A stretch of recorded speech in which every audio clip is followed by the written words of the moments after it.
Good morning दोस्तों। आधुनिक व्यक्ति यूट्यूब चैनल में आपका स्वागत है। जैसा कि हमने डिसाइड किया था कि आपको शिक्षण अधिगम के सिद्धांत पर कुछ वीडियोस बना के आपको सेंड की जाएंगी, जिससे कि आपकी बैक क्लियर करने में मदद साबित होगा। तो आज हम सबसे पहले टाइप बेसिस पर बहुविकल्पी प्रश्न करने जा रहे हैं, जो कि पवन की प्रथम सेमेस्टर की बुक है। जैसा कि मैंने आपको बोला था कि आपके पास पवन या राजन में से कोई एक बुक होना आवश्यक है। तो आपके पास जो भी बुक है, आप उसमें से इन प्रश्नों को दोबारा से रिवीजन कर सकते हैं। यहाँ पर हम सिर्फ खाली इनको रिवाइज करने वाले हैं या फिर इनके मतलब को समझने वाले हैं।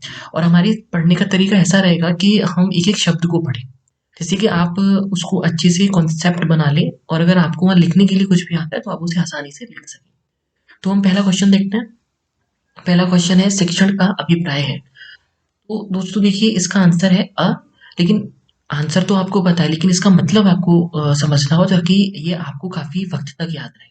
शिक्षण का मतलब हम जानते हैं, टीचिंग होता है, ठीक है। पढ़ाना, सिखाना, इन सब का मतलब अच्छे से जानते हैं। वैसे तो शिक्षण का अभिप्राय ही पढ़ाना, सिखाना और अधिगम, ये तीनों ही होता है। लेकिन अधिगम का जो मतलब होता है यहाँ पे होता है लर्निंग। यानी जैसे कि हमारी जो सब्जेक्ट का नाम भी है वो शिक्षण अधिगम की सिद्धांत, यानी कि टीचिंग लर्निंग के जो कॉन्सेप्ट या सिद्धांत होते हैं का मतलब होता है अधिगम। ठीक है। तो इसका आंसर क्या है? उसका उत्तर आ है। अब हम दूसरी क्वेश्चन पे जाते हैं। शिक्षण का संबंध नहीं है। शिक्षण का संबंध नहीं है। शिक्षण का संबंध आपका शिक्षक से भी है, विद्यार्थी से भी है, पाठ्य पुस्तक से भी है। यानी कि शिक्षण का संबंध इन सबसे है। यानी इसका उत्तर होगा द। तीसरा क्वेश्चन है हमारा, शिक्षण पुनर्गलन की आवश्यकताओं का क्रम है। तो ये देखिए, ये क्वेश्चंस कुछ ऐसे होते हैं जिनको आपको याद करना पड़ेगा। जैसे कि ये किसी ने कहा है, यानी किसी का दिया हुआ एक कोट है, तो आप इनको याद करके आपके लॉन्ग आंसर्स में भी इनको अप्लाई कर सकते हैं। तो आपका आंसर एक अच्छा दिखेगा, दूसरों से अलग दिखेगा। तो यहाँ से आपको अच्छे से याद भी हो जाने वाला है। तो सबसे पहले हम समझेंगे शिक्षण यानी कि टीचिंग। पुनर्गलन का मतलब होता है एक क्या बोलते हैं उसको, री, यानी कि अध्यापक का आदेश, उसकी स्वयं की इच्छा, बड़ों का सम्मान, सामाजिक मर्यादा से प्रभावित होकर जो बच्चों को कार्य करने पड़ते हैं ना, उसको हम पुनर्वलन बोलते हैं। तो ये किसने कहा है? ये कहा है आपका B.F. स्किनर ने। तो आपको ये याद करना पड़ेगा, और याद रखिएगा, अगर आप इसको अभी याद कर लेंगे तो कहीं ना कहीं आपकी जो लॉन्ग क्वेश्चंस आते हैं उसमें ये हेल्पफुल रहेगा।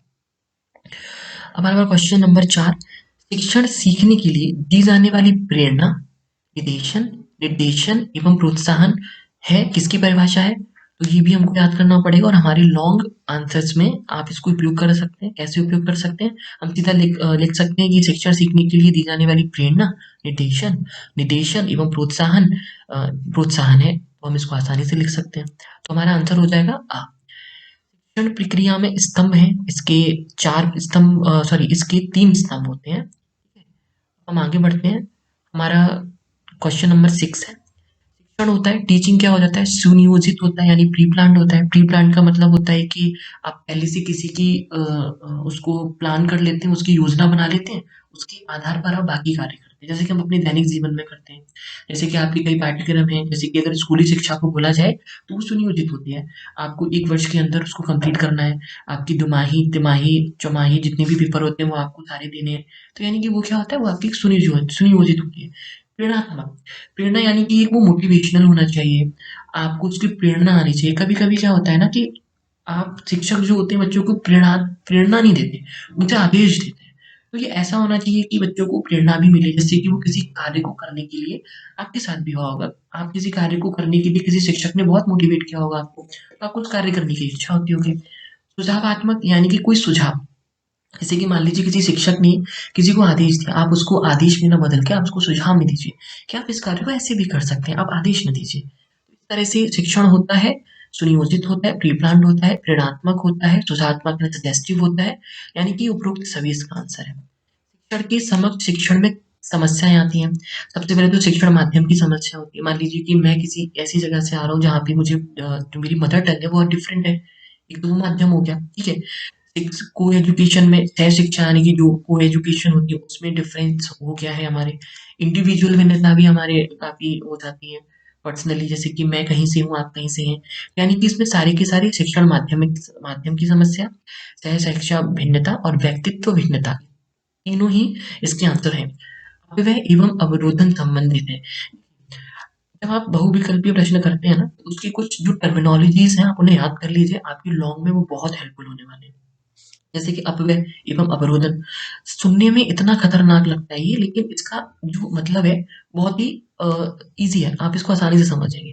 अपव्यय का मतलब होता है वेस्टेज, यानी कि एक होता है ना, आप बहुत ज़्यादा खर्चीले हैं या फिर इस तरह से, तो उसका मतलब होता है अपव्यय। अवरोधन का मतलब होता है रुकावट, इसको इसमें स्टैग्नेशन बोलते हैं।